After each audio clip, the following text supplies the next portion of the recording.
Copper Song, Part 11, Chapters 39 and 40. Chapter 39, Crossing the River. The next morning brought the sun, brightly illuminating not only the road, but also Amari's spirits. She could barely contain her nervous anticipation, with images of neatly cobbled streets surrounded by safe stone walls dancing in her head. We must be very close to the river, Polly surmised. I can't wait. Do you think we dare to travel during the day? Yes, we find it now, Amari said as she stretched her arms up to the sun. They hadn't eaten since yesterday morning, and she felt drained and shaky. And in spite of her determination and excitement at being so close to their destination, she couldn't erase the reality that for now the three of them were hungry and thoroughly exhausted. She stumbled as she tried to walk a few paces. Then she sat back down on the side of the road. Are you all right, Amari? Polly asked with concern. Get back up on the wagon. Just tired, Amari replied, but she climbed up without protest, holding on to Polly's hand for support. We gotta find something to eat, Titbit reminded them. Amari rummaged in the wagon to see if any food remained. She found one small pouch full of berries. She gave them all to Titbit. So, when they came across a grove of wild apple trees, Amari could hardly keep herself from shouting with joy. All of them, even Hush Puppy, filled up on the sweet fruit as they crouched as far from the road as they could. That evening they finally reached the banks of the St. Mary's River. It lay dark and smooth ahead of them. The moon shone brightly, illuminating the scene. Cypress trees decorated the edges, their branches and roots leaning over as though welcoming them. Amari thrilled at the sight. It hardly seemed possible that they could be so close to freedom. Titbit looked at the river fearfully. I scared of gators, Amari, he said, pulling away. This water be real deep. You got good reason, Amari replied, remembering the awful day. But I take care of you. I don't see any alligators, Polly said, but that doesn't mean they're not there. Lots of snapping turtles, though. Look. She pointed to the gray-black rock-like creatures that moved lazily in the sandy mud on the bank of the river. Too far to swim, Amari admitted. It's very wide, Polly agreed. How will we cross it? Amari replied.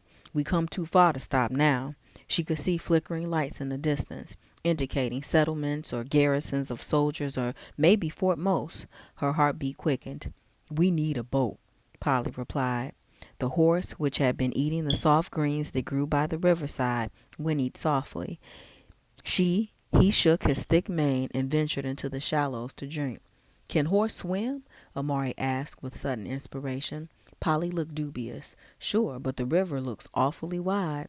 Maybe we just wish we'd be across, Amari countered. We gotta try. She unharnessed the horse from the wagon. We gotta ride across the river on back of Brownie? Titbit asked, jumping up and down. Suppose we fall off, Polly wanted to know. Suppose Gator get me, Titbit added. Amari took a deep breath. We not gonna give up now, she said. She patted Brownie on his neck, grabbed his mane, and pulled herself slowly to his back. The horse didn't seem to mind. So Amari then pulled Polly up, who reached down for Titbit. Polly placed Titbit snugly between them, hugging him tightly. Even though Amari had never ridden a horse before, she found she was not afraid. Slowly, she nudged the horse to the water's edge, all the while watching for alligators or other predators. The horse clearly loved being in the water. He pulled with all of his might to get free of the shallows. Then he seemed to relax as the water became deep enough for him to swim. Hush Puppy swam deftly beside them. Amari noticed the horse was moving his legs as if he were galloping, heading confidently to the other side of the river. The three riders were wet up to their waists, but the horse was strong and steady, and they did not slip into the water. This be fun, Titbit cried exultantly as he moved silently on the dark water. He still peered to each side, however, checking for alligators. Amari held her breath, the excitement almost more than she could bear. Freedom lay on the distant sandy bank of this river. No one spoke. The moon shone brightly, making everything seem to glow. Hush Puppy reached the shore first and immediately began shaking water off his fur. When the horse pulled the children up onto the sandy beach, Titbit jumped off right away and cheerfully ran on the wet sand. Amari jumped off next, hugging Titbit with joy. We be free, little one, free. She danced around the beach area, swinging Titbit in the air. Polly joined in, and Titbit giggled with glee. Hush Puppy, however, began whimpering. Then he gave a nervous growl. Amari paused and looked with concern at the dog. Though she couldn't see what was upsetting Hush Puppy, she instinctively grabbed Titbit's hand and led him away from the shore. Amari turned to warn Polly when she saw it. "Look out, Polly!" Amari yelled hoarsely. Polly turned her head. "Gator!" The alligator, close to 10 feet long, moved with unbelievable speed, but Polly was even faster. She shrieked and scrambled away up the riverbank.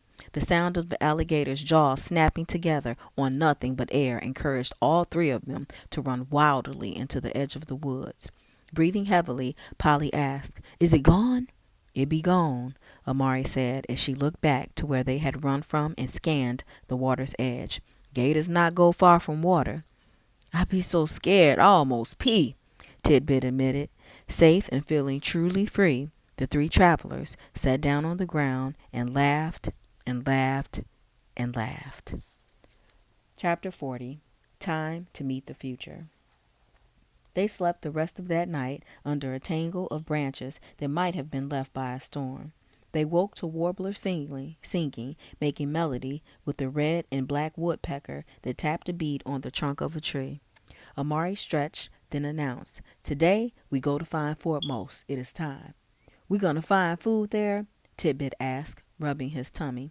Polly grinned happily. "I expect so. Time to meet the future," she said. "How long this gonna take?" Titbit asked. "Not sure," Amari replied. She knew they were close, but she had no idea whether it would take 2 days or 2 weeks to arrive at Fort Most. Overcome with the enormous thought of finally reaching their destination, Amari felt herself filling up with emotion. She wanted to shout, scream, jump. They had finally arrived. The three of them climbed back up on the old horse, then headed due south. Amari felt comfortable as the horse ambled slowly through the thick stands of palm trees that shadowed them, for they reminded her of the palm trees in her homeland, so far away. She slid off the horse with Titbit and walked for a few miles. "What this place be like, Amari?" Titbit asked. He alternated between running off to chase the dog and returning to her hand. "Don't know for sure. People be kind, I hope," she replied. "What if they don't like us?" Titbit continued as he tossed a stick to Hush Puppy. "Who not like you?" Amari said to him with a laugh. "You be such a clever little boy." "Will my mama be there?" Titbit asked seriously. He had never removed the pouch his mother had placed around his neck. Amari stopped short. She knelt down on the ground, so she was eye to eye with Titbit. It seemed to Amari that he had grown taller and gained maturity while on this journey. He had seen so much in his few years. "Teeny love you very much, you know that?" Titbit nodded, biting his lip. "She can't be here with you, but she knows you be safe, and that make her happy." "Is she all right?" Titbit asked. "Your mom is glad because she know you be full of joy. That make her smile so big. That smile find you here in this far place." Amari paused, remembering Teeny's lessons and her sacrifice. "Why you think she give you that piece of kente cloth you wear around your neck?" Amari asked him gently. "So she always be with me?" the boy replied. He had begun to tremble. "What did your mama keep a-telling you while you be with her?" "She tell me stories about Africa and about her own mother, and she tell me, long as you remember, ain't nothing really gone." Amari, blinking away tears, hugged him. "You gonna always remember." "I ain't never gonna forget nothing she done tell me," the boy said with great seriousness. He squeezed the leather pouch. Amari raised Titbit's face so he would look around. "She be in every breeze and cloud, every leaf and flower. She's smiling at you right now." Titbit thought about that. Then he asked her solemnly, "Will you be my mama now, Amari?" She hugged him tightly. "Oh, yes. Forever I will. You be my little boy. Always." "Polly be there always, too?" "Always." Amari promised again, even though she knew that keeping promises was sometimes impossible in life. He hugged her back and then asked quietly, "Is I still a slave, Amari?" Amari looked at the boy with love. No, Tidbit, you no slave. You free man, just like your mama dreamed. You never be slave again. The boy grinned at that. You be free too, Amari? Amari looked up at the vast clear sky and exhaled. Yes, I be free too. Never no slave no more. Amari thought back, however, to what Polly had said at the start of this journey. Freedom is a delicate idea, like a pretty leaf in the air. It's hard to catch and may not be what you thought when you get it. Amari wondered if this long and arduous journey would bring her the happiness she dreamt of. Maybe this place would turn out to be a terrible disappointment. That afternoon, they finally saw it, the place they had dreamed of for so long. For a moment, they could only stop and stare. Fort Mose. Fort Mose. The fort itself was a tiny structure, actually only about 20 yards square. Surrounded by a wall made of logs covered with earth, it carried no markings to indicate what it was, but Amari knew in an instant that this was the place. Surrounding the walls was a ditch filled with those prickly palmetto palms that had sliced them when they ran from Nathan's house. Soldiers, both black and white, patrolled outside the wall, and she assumed more stood watch inside in that watchtower, which stood higher than the walls. Outside the walls of the fort, small houses with roofs of thatch dotted the landscape, huddled close together as if for protection. Small gardens grew near each house. It'd be much smaller place than I thought, Amari whispered. Nathan was right about the streets of mud, Polly said with a small laugh. Freedom not big, freedom not pretty, Amari declared, but freedom sure do feel good.